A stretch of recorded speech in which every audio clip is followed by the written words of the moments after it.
Hello guys, welcome back. In this video, I'll show you how to create a private WordPress client portal. Let's get started.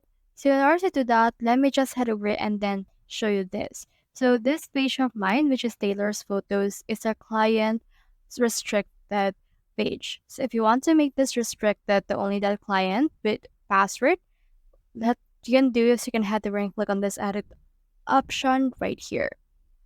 Now you can see it right here.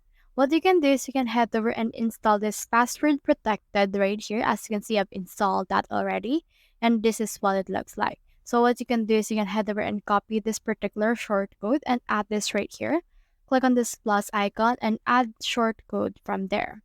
Now add a shortcode right here. And then you can put in here the password that you want to use. So for example, let's put in here the password of Taylor only. Taylor. And the password too will be tailored. Once you have done that, click on this update option right here in order to update this progress that you have made. Now you can also see in here this whitelisted rules, which means that only these rules will be added. So for example, let's add in here the role of a subscriber. So that means that your client needs to be a subscriber in order to use this. And then you can put in here the actual thing that will be said. So for example, put here your password, then update it again. Now, this is a preview of what this look like. As you can see, this is a restricted content. You just need to put in here the password that you have gave them.